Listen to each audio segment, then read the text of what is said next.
Hey everyone, we're not going to get mixed media messy today. We are going to have a lot of fun with some pattern paper. So I have just started with the 6x6, 6x6 papers that we got in the collection for November in the kit. And I'm just going to start by layering. I'm just roughly cutting the sizes. I'm not measuring or anything. I'm just eyeballing it going, yep. And then I will have a play with how they sit. So I'm trying to have a bit of different width and whatnot. I'm not cutting them any shorter at the moment. Those two there, the first two were the same, the length of them is 6, and then I've cut them different thickness width so that you can see. I'm just have a little play. It will become very similar, but I just have a look at the colors. And the fun thing about cutting pattern paper is that you could always just cut it a bit different to fit as you're layering it and having a play. And the good thing about having the paper like this is that you can just have a play rather than it all being stuck down. So sometimes I have an idea with my layering and I know that I want just tight layers and things like that, so you can glue as you're layering. And other times I want to do it like this, where I want to have a play with the papers and see how they all nestle in together and how they're going to have work together. So you can see I cut out some of those doilies from the pattern paper, just some quick fussy cutting.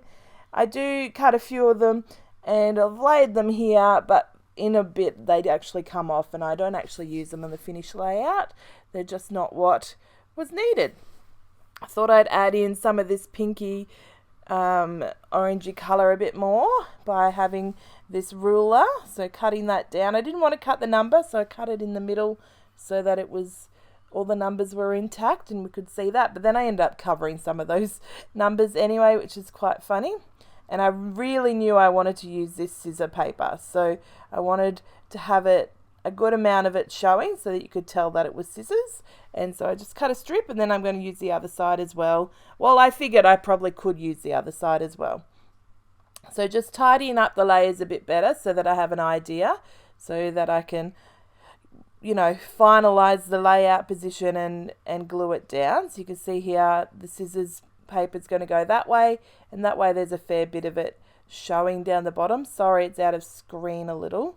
There we go, a bit better. And so you can see, you could definitely tell it's scissors. I love all the way the colors just really go together.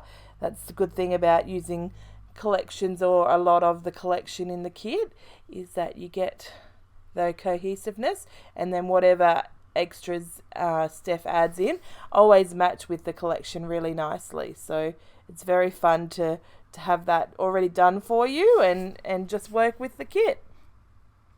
So you can see here I'm really trying to use those doilies because the colours are perfect, the sizes are perfect. It's just because all the papers are very square that I just feel like it's taken up too much white space on the background and not just really perfectly gelling with the straightness of the paper. So you can see here now I'm gluing it down. I have sped it up a bit for you, but that top layer while I added the photos to, I added a fishtail banner, and then I'm just going to add the layers on, just using one strip of sticky tape just so that it could be a quick video for you. But really, honestly, I won't go back and use more because that will just be effort and I just probably won't do it. But if it falls apart, I will know why. But really, I'm sure it will last. Now, I did have a play with those powdered pigment powders that are to the right there, the Vicky Budin ones that we got in the mixed media kit. But I just wasn't liking where it was going for these photos. So I had it there to the side and I pulled it back in just to double check that if the pattern paper layers would go on to that mixed media backgrounds, but that was a no-no. So you can see here I've just pulled out a thin black pen and I'm just doing some borders, some doodly squiggly line ones and some dash ones, and I'm going to rip this one. I felt like it was taking up so much space and it just added, because I also have the fishtail banner going horizontally across to the right there, I thought it needed just a fishtail banner or a rip to the vertical papers. So just having a play, just doing some borders around each paper, changing it up every now and then, making it look a bit different, but making the borders on here is so that each paper pops off each other and is a layer to the next one. So it gives it that depth so that it's not just paper all flat. Now, I had a great idea and I love how it worked. I'm going to add a border to my full page, but I'm actually going to use 2 different pattern papers. So you can see I've pulled out this yellow one and this orangey one, and I'm going to have one on 2 edges of the border and then the other 2 edges, and that's just going to give it a nice cohesive. I couldn't decide which color would go better because I don't have a dominant color, so that was part of it. And I was even, once I glued this down, toying with adding some of the blue to the background, to the border, but I liked the way it worked out and I didn't want to ruin that with the chance of adding the blue the wrong way. So you can see here I've just cut roughly, and I'm going to glue the corners together, just lining them up and just putting just some simple tape there, easy as, and then I will tape the white cardstock to it. I did cut the white cardstock 1/2 inch on either side. Now sometimes when I know I'm going to do it, I will cut 1 inch from 2 sides and it's fine, but because I'd already set down the pattern paper, I needed to cut 1/2 inch from each side to make sure that the pattern paper was still centered in the white space. So you can see here, stuck it down. I'm going to add a doodly border, just 1 line to the white cardstock, and that just means that's the final layer that's sticking up, and we'll be all good.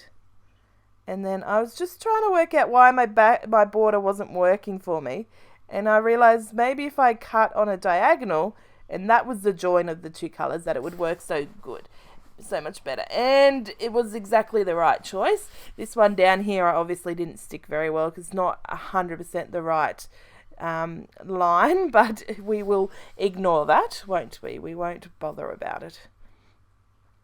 So now I'm working on just a little bit of embellishing. There's lots of pattern paper going on, so I don't need much. I definitely wanted a title, so we pulled out the thickers that we got in the kit. And if you are wondering of any of the products, check out the unboxing video.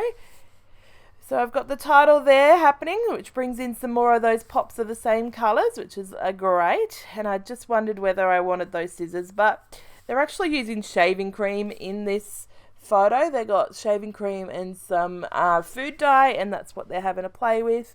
But that's okay. We will go with the paintiness of it rather than the scissors. So I'm just going to use some of these washi strips.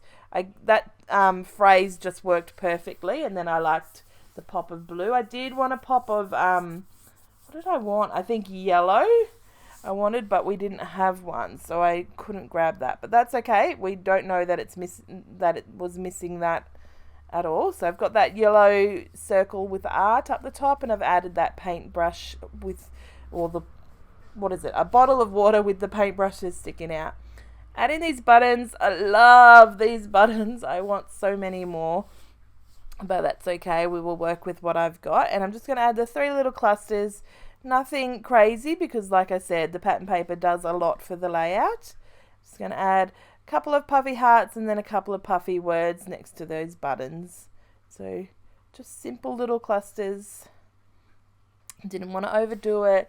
Already there's nothing that stands out more because the cluster, the pattern paper, and even the photos are only got the slightest border. So I like the fact that you have to look at everything and take it in to see things on this layout, whereas some layouts there's something that's more dominant and will stand out a bit more and draws your eye before you see everything. So as always, have a great day, and I'll catch you next video. Bye guys.